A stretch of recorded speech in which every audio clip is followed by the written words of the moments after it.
Et salut les amis, allez comme chaque vendredi on procède au tirage au sort. Cette semaine c'est Wild19 et Daigo Anna. Chacun vous gagnez un booster ou 7 jetons, c'est vous qui choisissez. 7 jetons différents par contre.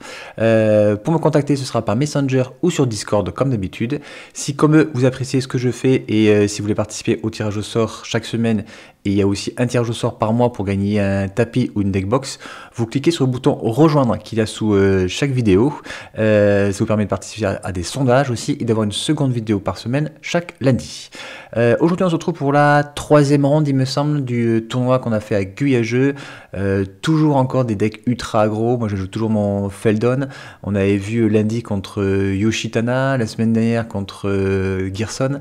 Là on affronte toujours encore un bleu-rouge, mais ce coup-ci c'est Balmor. Alors c'est une version peut-être un peu différente des versions qu'on trouve d'habitude sur net, mais ce que j'apprécie à Agen c'est que les joueurs souvent en fait font leur propre deck sans copier les decklists et c'est ça que j'aime beaucoup.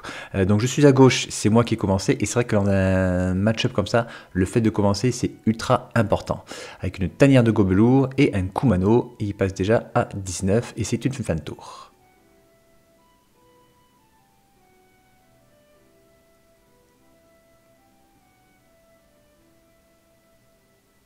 Un Fastland.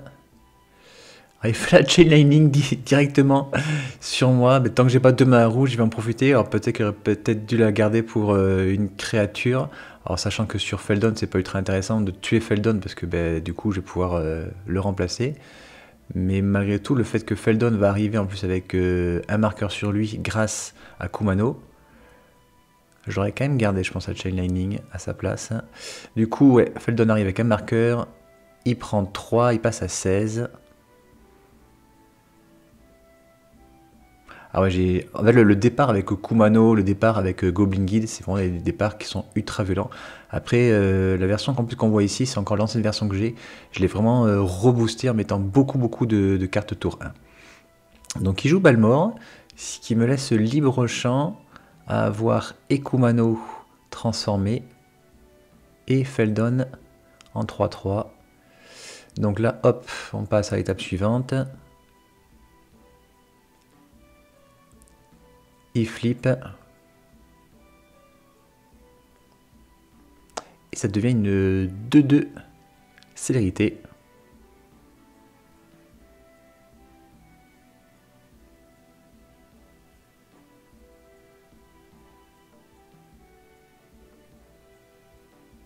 Un mou de caveau.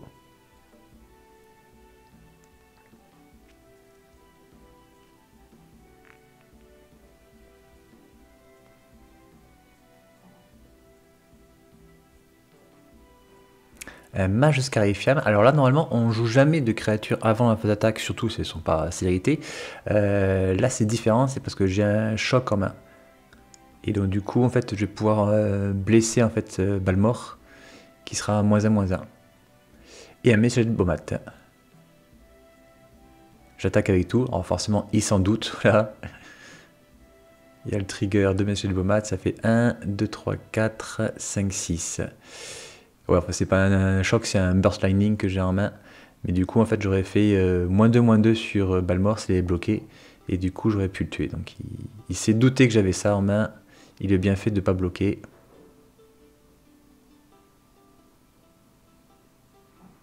Alors, il a beaucoup de sorts en main. Le problème, c'est qu'il n'a que 2 terrains. Alors, quand on commence une partie, qu'on a 2 terrains, forcément, si on est sur la draw, on va forcément garder. Mais là, il n'y a vraiment pas eu de chance de piocher pour l'instant aucune carte. Enfin, aucune carte de land, pardon, sur les 3 premières. Un éclair sorcier sur Balmor qui est quand même 3-3. Mais du coup, il me permet de voir 3 cartes et d'en choisir une parmi les 3. Alors, il y a un arc électrique, la canaliseuse que j'ai dégagée de mon deck.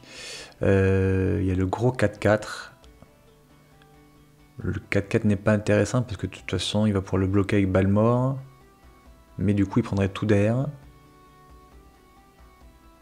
L'arc électrique est plus intéressant. Ouais, ça me permettra de tuer plus de créatures si ensuite il a une autre créature qu'il n'a pas encore posée. Donc je vais garder l'arc électrique. Après pas sûr que j'utilise, hein, mais en général on l'utilise. Et du coup, on est fin de tour. Ah ouais, il est resté bloqué à 2 terrains, donc j'hésite pas mal, mais je me dis, allez, si, là, j'ai quand même assez de points de dégâts en main. Je vais faire donc du coup l'éclair explosif directement sur Stéphane. Il passe à 8.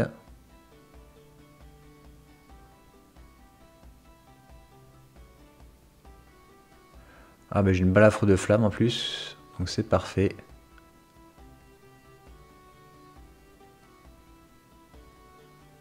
Alors j'ai pas assez pour activer la tanière de gobelour, mais c'est pas grave. Il va quand même prendre la balafre de flamme sur Balmor. Ah, en réponse, il fait une plongée.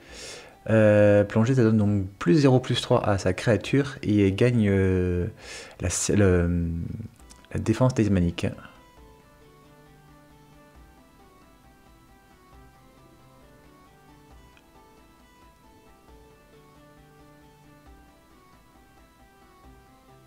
Et du coup, elle gagne même plus 1, plus 0, parce que aussi, ouais, il y a le trigger de Balmor. Je peux plus la cibler avec l'arc électrique, je peux lui mettre 2 sur lui avec l'arc électrique.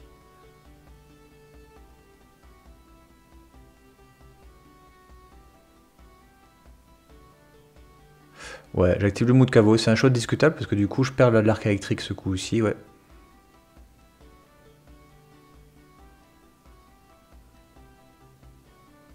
Et bon, du coup, je fais une fin d'attaque et je permets de mettre une carte de plus sous Belmore.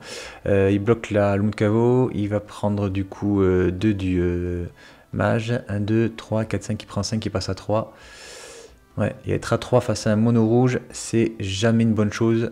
Puis de toute façon, il a que 2 terrains sur la table, je vois pas comment il peut revenir. Ah, il peut changer un terrain, mais c'est un fetch. Je vois pas, ouais, là... Là, je pense qu'il le regrette, la chain lightning d'entrée. Il fetch quand même à chercher l'île volcanique.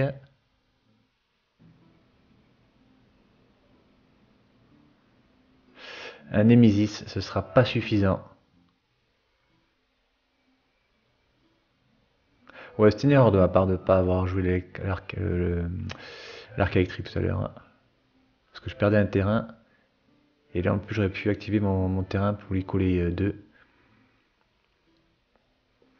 Bah, du coup, j'attaque avec tout. Je fais le trigger de Message de Bomat.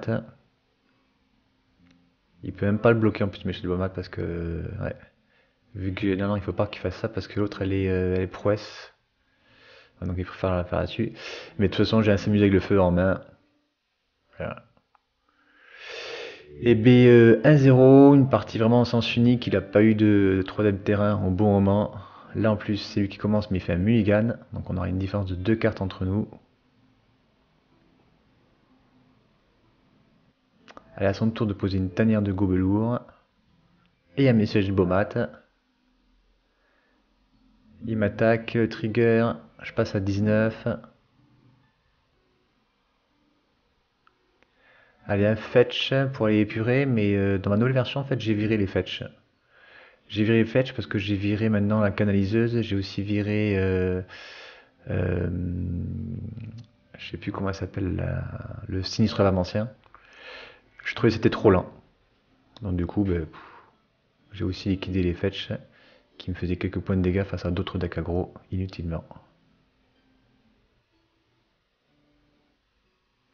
Alors là, il joue un temple. Je pense que les decks aggro n'ont pas besoin de ce genre de land. Alors oui, c'est vrai qu'on a besoin d'avoir beaucoup de terrains bicolores. C'est vrai que c'est assez difficile.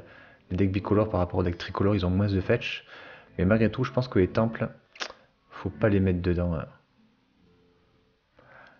Bon, du coup, il se met une carte sous le messager de Bomat. Je prends un, je passe à 17.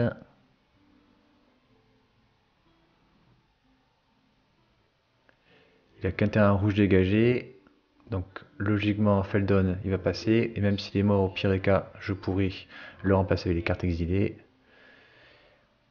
Mais en général, Feldon, faut me le laisser passer, faut pas le tuer. Enfin, faut pas le tuer en tout cas avec des dégâts directs.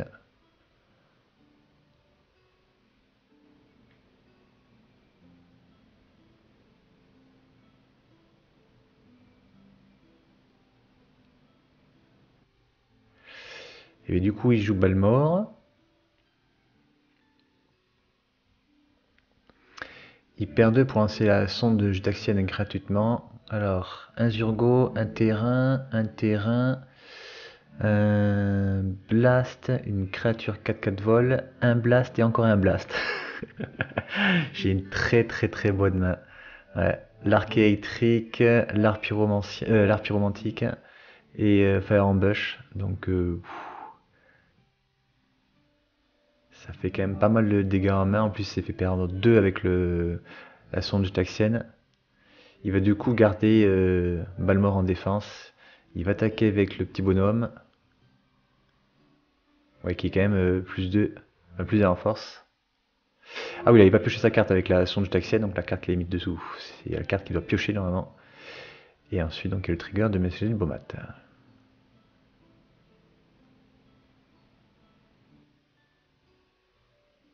Ah, j'ai tout ce qu'il faut là. J'ai des terrains, j'ai des blasts. Je vais faire brasier calcinant sur sa créature et 3 sur lui.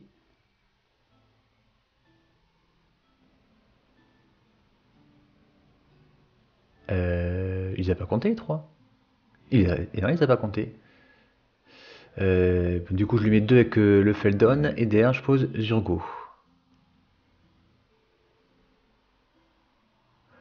Ouais, je crois qu'on a oublié les 3 points du brasier calcinant sur lui.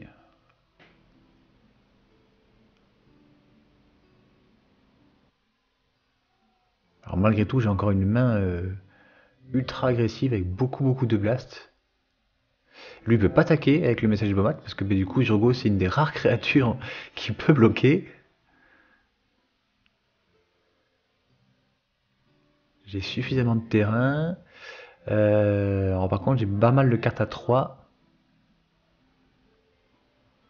Ah, ben j'ai le sinistre Lavamentien justement en main. Ben, du coup, là...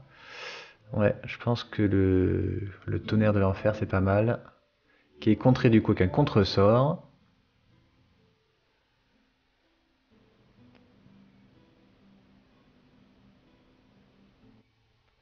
Je vais attaquer avec les 2. Il va prendre 4.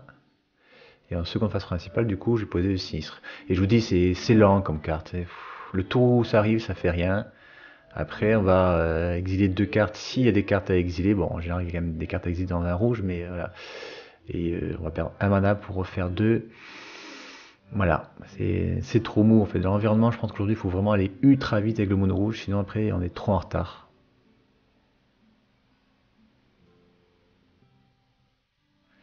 Il va activer la tanière de Gobelour. Il se rend compte qu'il a 10.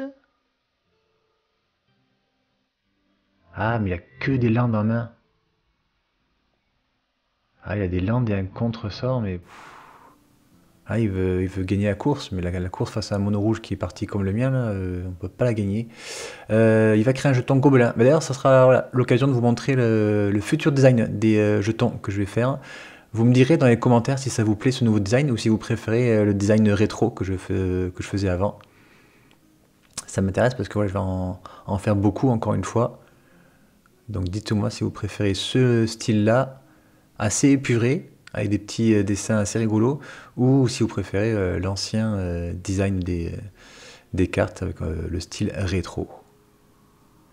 Ben là, je pense que c'est fini, hein. J'attaque avec les 2, moi qui ai une pyrokinésie en main, mais il me semble pas. Il prend 4, il passe à 6, moi j'ai pioché un land, et ben, du coup je vais pouvoir lancer le Fire Ambush, il passe à 3, et l'art pyromantique, hop, qui est incontrable.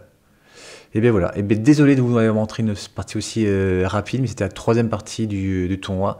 Et lundi, on verra du coup la finale contre un deck assez étrange, et ça fait plaisir de vous montrer ça. C'est un deck ange, donc à lundi avec les membres. À bientôt, bye bye.